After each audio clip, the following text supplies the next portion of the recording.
বিএনপির বাহিরে দাঁড়িপাল্লায় কেউ ভোট দিয়ে সুস্থ শরীরে বাড়ি ফিরবে এমনটা মনে করেন না হাবিবুর রহমান হাবিব সাহেব, যিনি বিএনপির চেয়ারপারসনের উপদেষ্টা।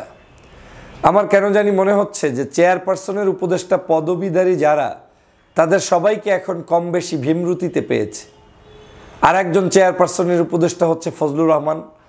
তার মন্তব্য বক্তব্যগুলো আপনারা প্রতিদিন দেখছেন যে তিনি সকাল সন্ধ্যা আওয়ামী লীগের হয়ে কাজ করছেন, আর অন্যদিকে তিনি বাংলাদেশের দেশপ্রেমিক নাগরিকদেরকে যাকে তাকে রাজাকার বানিয়ে দিচ্ছেন। হাবিবুর রহমান হাবিব ভাইয়ের সাথে বেশ অনেক টকশো হয়েছে। 5ই আগস্টের পূর্বে একত্রে বহু স্মৃতি আছে, আমরা সংগ্রাম করেছি, লড়াই করেছি। 5ই আগস্টের পরেও তার সাথে আমার সাক্ষাৎ হয়েছে, কিন্তু সাম্প্রতিক সময় তার বিতর্কিত 3-4টি মন্তব্য জাতির কাছে আজকের তাকে প্রশ্নবিদ্ধ করছে এবং তার এই সিনিয়র রাজনীতিবিদ হিসেবে যে অবস্থান সেটাকে ধ্বংস করে দিচ্ছে। কি কারণে এমনটা হবে? যেটা আওয়ামী লীগ বলত যে নৌকার বাহিরে কেউ সেন্টারে আসলে আস্থা যেতে পারবেন না, নৌকায় ভোট না দিয়ে কেউ বাড়িতে ফেরত যেতে পারবেন না, নৌকায় ভোট না দিলে কেউ সেন্টারে আসবেন না, এই বক্তব্যগুলো তো বিএনপির নয়, এই বক্তব্যগুলো হচ্ছে আওয়ামী লীগের ফ্যাসিস্টের। অথচ এই বক্তব্যের বিরুদ্ধেই লড়াই করেছে গত 16 বছর জাতীয়তাবাদী দল, জামাতে ইসলাম, বাংলাদেশের সিংহভাগ রাজনৈতিক দল যারা দেশপ্রেমিক। কিন্তু হঠাৎ করে কেন ওই একই চরিত্র বিএনপির পরিচয়ে নেতারা তাদের মুখ থেকে এখন বের করার চেষ্টা করবেন? হাবিবুর রহমান হাবিব সাহেব বিএনপির চেয়ারপারসনের উপদেষ্টা, একজন সিনিয়র সম্মানিত ব্যক্তিত্ব। তার মুখে যদি এই বক্তব্য এখন আসে যে বিএনপির বাইরে কেউ যদি জামাতে ভোট দেয় সে আস্থা শরীর নিয়ে বা সে সুস্থভাবে বাড়িতে ফেরত যেতে পারবে বলে তিনি মনে করেন না, তার মানে তিনি মনে করেন যে এই মানুষগুলো আক্রান্ত হবেন, এই মানুষগুলোর কোনো অধিকার নেই। তাহলে গণতন্ত্রে কি অন্য যে কোনো একজন ব্যক্তি একটা ভোটও যদি সে পায় তার উপরে আক্রান্ত করার কিংবা তাকে নিরাপত্তা না দিয়ে তার উপরে জুলুম করার অধিকার কি আপনার আমার আছে? নাই। যে 16টি বছর রাজনীতির শেখ হাসিনা নষ্ট করেছে তার বিরুদ্ধে কথা বলেছে বিএনপি। আজকে সেই বিএনপির নেতা পরিচয় দিয়ে যদি আজকে বলা হয় যে জামাতকে ভোট দিয়ে সে সুস্থ শরীরে ফেরত যেতে পারবে না, এটা কি কোনো গণতন্ত্রের ভাষা হতে পারে? এবং এটার পক্ষে বলার কারণে আপনি কাউকে জামাত ট্যাগ লাগিয়ে দিবেন, কাউকে রাজাকার ট্যাগ লাগিয়ে দিবেন। এই হচ্ছে বাংলাদেশ। তাহলে পরিবর্তনের কি আসলো, বা পরিবর্তন যেটার জন্য আমরা লড়াই করেছি, সংগ্রাম করেছি, সেই পরিবর্তনের কি আমরা দেখতে পাচ্ছি? বাংলাদেশে আওয়ামী লীগবিহীন নির্বাচন হলে বাংলাদেশে স্বাভাবিকভাবেই জনগণ বিএনপিকে ভোট দিবে, জামাতকে ভোট দিবে, ইসলামী আন্দোলনকে দিবে, এনসিপিকে দিবে, গণ অধিকারকে দিবে, আরও যত পার্টি আছে যাকে খুশি তাকে ভোট দিবে। ভোটের মাঠে আপনি তো নিয়ন্ত্রণ করতে পারেন না। তাহলে আপনি এই বক্তব্য দেওয়ার মধ্য দিয়ে বিএনপি একটি বহুদলীয় গণতন্ত্রের রাষ্ট্র প্রতিষ্ঠার দল হিসেবে যে ক্লেইম করেছে নিজেদেরকে, শহীদ রাষ্ট্রপতি জিয়াউর রহমান বাংলাদেশে যখন আওয়ামী লীগ বাকশাল কায়েম করেছে, যখন বাংলাদেশের মানুষের অধিকার ক্ষুণ্ণ করেছে, পত্রপত্রিকা বন্ধ করেছে, রাজনৈতিক দল নিষিদ্ধ করেছে, সেই সময় তিনি ছিলেন বহুদলীয় গণতন্ত্রের প্রবক্তা। তিনি ছিলেন বাংলাদেশের মানুষের অধিকার ওপেন করে দেওয়ার একজন মহানায়ক। আজকে তার দলের একজন নেতা যদি এখন এই বক্তব্যগুলো দেয়া শুরু করেন, তাহলে আপনার দলের বাকি নেতাকর্মীদেরকে কিভাবে নিয়ন্ত্রণ করবেন? গত কয়েকদিন আগে বলেছেন কি জানি, 2 পার্টির একই বিষ, হ্যাঁ, নৌকার ধানের শীষ। এই যে মন্তব্য যদি কেউ করে তার জিহ্বাটা টেনে কেটে ফেলে দেওয়ার জন্য আপনি নির্দেশ দিয়েছেন। আপনার খুব ক্ষুব্ধ মানসিকতা থাকতে পারে যে আপনি নৌকার সাথে ধানের শীষ মিলানো ঠিক হবে না। আমিও বলছি না, অবশ্যই ঠিক হবে না। আওয়ামী লীগ ফ্যাসিস্ট, তার সাথে বাংলাদেশে কোনো রাজনৈতিক দলের সাথে বিন্দুমাত্র তুলনা দেওয়ার সুযোগ নেই। কিন্তু এর মানে এই নয় যে আপনি কারো জিহ্বাটা আপনি ওখান থেকে দা পান, কুড়াল পান, যেখানে পান সেখান থেকে কেটে ছিন্ন বিচ্ছিন্ন করে ফেলবেন। এটা তো হতে পারে না। এটা তো সুন্দর বক্তব্য নয়, এটা তো কোনো অবস্থায় সঠিক কথা নয়।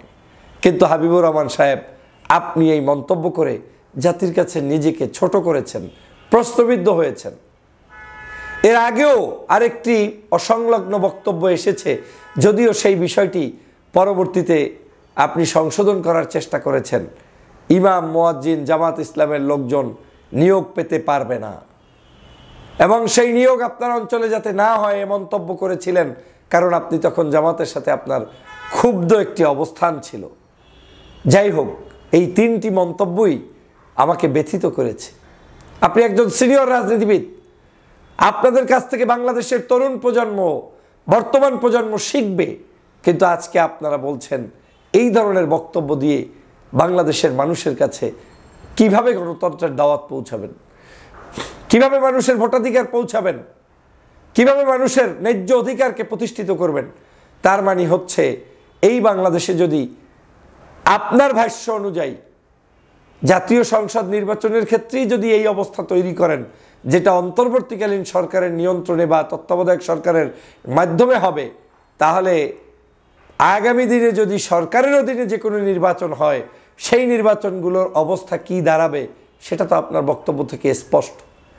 বিরোধী মতের কেউ তো আপনার ওখানে যেতেই পারবে না, বিরোধী আদর্শের কোনো মানুষকে আপনি তো সেখানে ঢুকতেই দিবেন না, বিরোধী মতের মানুষদেরকে আপনি তো সেখানে কাজ করতে দিবেন না, তাহলে গণতন্ত্র আসবে কোত্থেকে? এভাবেই আজকের আমাদের এই গণতন্ত্রকে ধ্বংস করে দেওয়া হচ্ছে, শেষ করে দেওয়া হচ্ছে। প্রিয় সহযোদ্ধা ভাইরা, দেশপ্রেমিক ভাই ও বোনেরা, আমাদের এই গণতন্ত্রের পথে এখন বাধা অনেক দূরের মানুষ নয়, আমাদের মধ্যেই লুকায়িত বিভিন্ন মানুষ রয়েছে। আমি জানি হাবিব ভাইয়ের পূর্বের ইতিহাস ভিন্ন দলের থাকতে পারে, ভিন্ন আদর্শের থাকতে পারে, তার বক্তব্যের মধ্য থেকে ওই আদর্শের কিছু আসবেই। ফজলুর রহমান সাহেবের তো স্পষ্ট তার কি আদর্শ লালন করে না করে তা তো এখন স্পষ্ট হয়ে যাচ্ছে জাতির কাছে। তিনি তো 24 ঘন্টাই আওয়ামী লীগকে নিয়েই ব্যস্ত, বিএনপিকে নিয়ে তার কোনো চিন্তাই নাই। কিন্তু দুঃখজনক হলেও সত্য, এই মানুষগুলো একটা শোকাচো খায় না, এই মানুষগুলোকে এখন পর্যন্ত কেউ ওয়ার্নিংও দেয় না, এই মানুষগুলোকে এখনও টকশোতে নিয়ে নিয়ে বিতর্কিত মন্তব্য করিয়ে তারপরে আজকের বাংলাদেশের কঠিন এক পরিস্থিতির মধ্যে দেশটাকে নিয়ে যাচ্ছে কেউ কেউ। অনেক সাংবাদিকরাও এদের কাছে এমন কিছু প্রশ্ন করে যেই প্রশ্নের উত্তরগুলোর মধ্য দিয়ে আমরা আজকে দেখতে পাচ্ছি তাদের ভিতরে লুকায়িত সেই সকল কালো অধ্যায়গুলো। কিভাবে ফজলুর রহমান সাহেব বাংলাদেশের যারা আজকের বিপ্লব সাধিত করেছে সেই বিপ্লবীদেরকে, সেই সকল যুবক তরুণদেরকে রাজাকার বলেন, রাজাকারের বাচ্চা বলেন, যেটা শেখ হাসিনা পূর্বে বলে গিয়েছিল। আজ এই বাংলাদেশের প্রত্যেকটি সেক্টরে এই একই অবস্থা বিরাজ করছে। অতএব এই ধরনের মন্তব্য বক্তব্য দিয়ে বাংলাদেশের মানুষের হৃদয় অর্জন করা তো যাবেই না, বরং আপনাদের থেকে বাংলাদেশের জনগণকে সতর্ক হওয়ার আহ্বান জানাই। এ মানুষগুলোর ব্যাপারে আমাদেরকে সতর্ক হতে হবে এবং তাদের জন্য আমাদের গণতন্ত্র ব্যাহত হোক সেটা আমরা কোনোদিন হতে দেব না।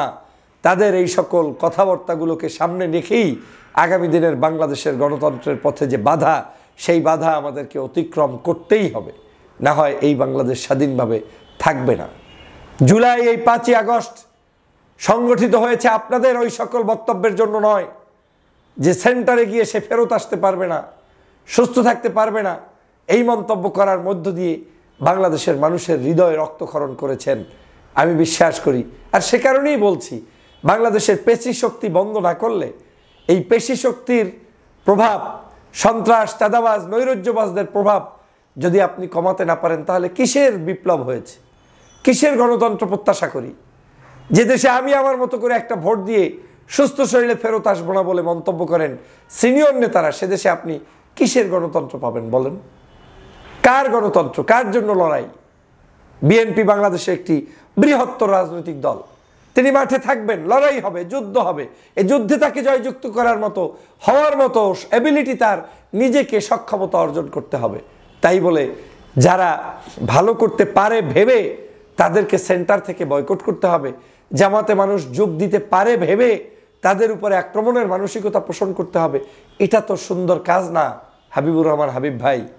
এই মন্তব্য আপনাকে অনেক দূরে ঠেলে দিয়েছে জাতীয় রাজনীতি থেকে। আর এটাই এখন বাস্তবতা।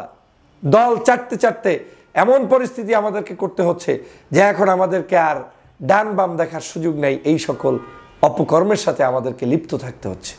প্রিয় সহযোদ্ধা ভাইরা, অতএব আসুন আমরা সবাই মিলে গণতন্ত্র প্রতিষ্ঠার জন্য সংগ্রাম করি এবং সে গণতন্ত্র হতে হবে ন্যায্যতার ভিত্তিতে। এই সরকারকে সতর্ক হওয়ার আহ্বান জানাই। এই হাবিব ভাইদের বক্তব্য থেকেই আপনারা সতর্কতা অবলম্বন করুন। আপনাদের পথে আগামী নির্বাচনে কারা কারা বাধা প্রদান করতে পারে সেটা আপনারা এখনই তালিকা করে দেখতে পারেন। আর যদি সেটা করতে না পারেন তাহলে সামনের পথ অন্ধকার।